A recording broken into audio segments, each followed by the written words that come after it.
ಮಾಧ್ಯಮ ಸ್ನೇಹಿತರಿಗೆ ವಿಶೇಷವಾದ ಧನ್ಯವಾದಗಳು.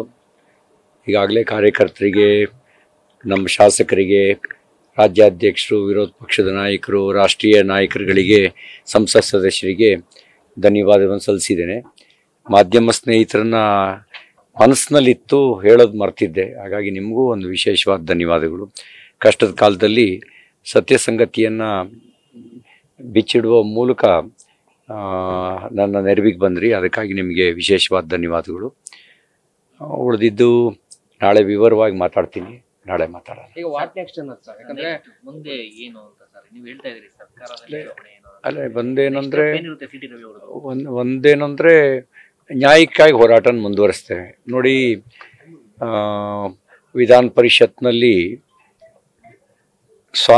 ಸಭಾಪತಿಗಳೇ ಅವರು ರೂಲಿಂಗ್ ಕೊಟ್ಟರು, ತೀರ್ಪು ಕೊಟ್ಟರು.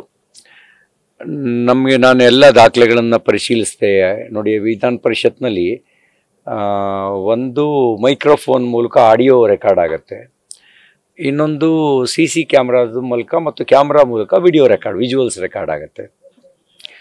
ಇದ್ರ ಜೊತೆಗೆ ಸ್ಟೆನೋಗ್ರಾಫರ್ಸು ಒಂದೊಂದು ಶಬ್ದನ ಯಾರ್ಯಾರು ಮಾತಾಡಿದ್ರು ಅನ್ನೋದನ್ನು ಬರೆದಿಟ್ಕೊಳ್ತಾರೆ, ದಾಖಲಿಸ್ತಾರೆ. 3 ಕಡೆಯಿಂದ ರೆಕಾರ್ಡ್ ಆಗುತ್ತೆ. 3 ಕಡೆ ರೆಕಾರ್ಡನ್ನು ನಾನು ಪರಿಶೀಲನೆ ಮಾಡಿದ್ದೀನಿ. ಆ ಥರದ್ದು ಯಾವುದೂ ಕೂಡ ಕಂಡು ಬಂದಿಲ್ಲ. ಅವ್ರು ಹೇಳಿದ ರೀತಿಯಲ್ಲಿ, ಲಕ್ಷ್ಮೀ ಹೆಬ್ಬಾಳ್ಕರ್ ಅವರು ಹೇಳಿದ ರೀತಿಯಲ್ಲಿ ನಿಮ್ಮ ಹತ್ರ ಏನಾದ್ರು ದಾಖಲೆ ಇದ್ದರೆ ತಾನು ತೋರಿಸಿ ಅಂತ ಅವ್ರಿಗೆ ಹೇಳಿದ್ದಾರೆ. ಅವರೇನು ದಾಖಲೆಗಳನ್ನು ತೋರಿಸಿಲ್ಲ, ಅವರು ಕೇವಲ ಸಾಕ್ಷಿಗಳನ್ನು ಮುಂದಿಟ್ಟಿದ್ದಾರೆ. ಇವ್ರನ್ನ ಕೇಳಿ ಅಂತ ಸಾಕ್ಷಿಗಳನ್ನು ಮುಂದಿಟ್ಟಿದ್ದಾರೆ. ಅವ್ರು ರೂಲಿಂಗ್ ಕೊಟ್ಟ ಮೇಲೆ ವಿಧಾನ ಪರಿಷತ್ನಲ್ಲಿ ನಮ್ಮ ಕಸ್ಟೋಡಿಯನ್ನು ನಾವು ನಮ್ಮ ಬಾಸ್ ಅಂತಿರೋದು ಸಭಾಪತಿಗಳೇ ಅಲ್ಲಿ ವಿಧಾನ ಪರಿಷತ್ನಲ್ಲಿ. ಆಮೇಲೆ ಹೋಗಿ ದೂರು ಕೊಟ್ಟರು, ನನಗೆ ನೋಟಿಸು ಕೊಡ್ದಲೇ, ನನಗೆ ಕೇಸ್ ರಿಜಿಸ್ಟರ್ ಆಗಿದೆ ಅನ್ನೋದು ಗೊತ್ತೂ ಇಲ್ದಲೇ, ನೋಟಿಸು ಕೊಡದೆ, ಸಭಾಪತಿಗಳ ಅನುಮತಿನೂ ಕೊಡದೆ ನನ್ನನ್ನು ಅರೆಸ್ಟ್ ಮಾಡಿದ್ರು. ಉಳಿದಿದ್ದೆಲ್ಲ ವಿದ್ಯಮಾನಗಳನ್ನು ನೀವು ತೋರಿಸಿದ್ದೀರಿ. ಅದೇ ನನ್ನ ಮೇಲೆ 3 ಬಾರಿ ಅಟ್ಯಾಕ್ ಆಯಿತು. ಮಧ್ಯಾಹ್ನ 3 ಗಂಟೆಗಾಯಿತು, 4:15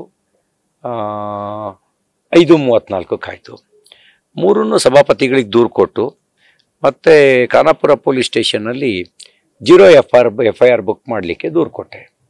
ಹಿಂಬರ ಕೊಡೋದಕ್ಕೆ ಅಶೋಕ್ ಅವ್ರ ದಣಿ ಕೂತ್ಕೋಬೇಕಾಯ್ತು. ಮಧ್ಯರಾತ್ರಿ 3 ಗಂಟೆಗೆ ಹಿಂಬರ ಕೊಟ್ಟರು, FIR ಕೊಡಲಿಲ್ಲ.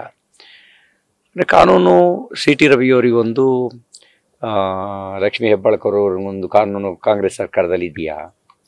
ಪೊಲೀಸರು ನಿಷ್ಪಕ್ಷಪಾತಿಗಳಾಗಿ ವರ್ತಿಸ್ತಾ ಇದ್ದಾರೋ, ಪಕ್ಷಪಾತಿಗಳಾಗಿ ವರ್ತಿಸ್ತಾ ಇದ್ದಾರೋ ಅನ್ನೋದಕ್ಕೆ ಇದಕ್ಕಿಂತ ಉದಾಹರಣೆ ಬೇಡ. ನಾನು ಅನ್ನದೇ ಇರುವ ಶಬ್ದನ ಅಂದೇ ಅಂತ ವಿವಾದವನ್ನು ಕ್ರಿಯೇಟ್ ಮಾಡಿದ್ರು. ಯಾಕೆ? ಕಾಂಗ್ರೆಸ್ ಶಾಸಕರುಗಳ ಮೇಲೆ ಅತ್ಯಾಚಾರದ ಕೇಸ್ ಇದೆಯಲ್ಲ, ಅತ್ಯಾಚಾರಕ್ಕಿಂತ ಇದಕ್ಕಿಂತ ಅತ್ಯಾಚಾರದ ಸಂಗತಿ ದೊಡ್ಡ ಸಂಗತಿ ಅಲ್ವಾ? ಮಹಿಳೆಯ ಮಾನಭಂಗ ಮಾಡಿದ್ದು ದೊಡ್ಡ ಸಂಗತಿ ಅಲ್ವಾ? ಯಾರ ಮೇಲೆ ಯಾರನ್ನ ಅರೆಸ್ಟ್ ಮಾಡಿದ್ದಾರೆ? ನ್ಯೂಸ್ ಫಸ್ಟ್, ನಿರ್ಭೀತಿಯಿಂದ ನಿಮ್ಮ ಪರವಾಗಿ.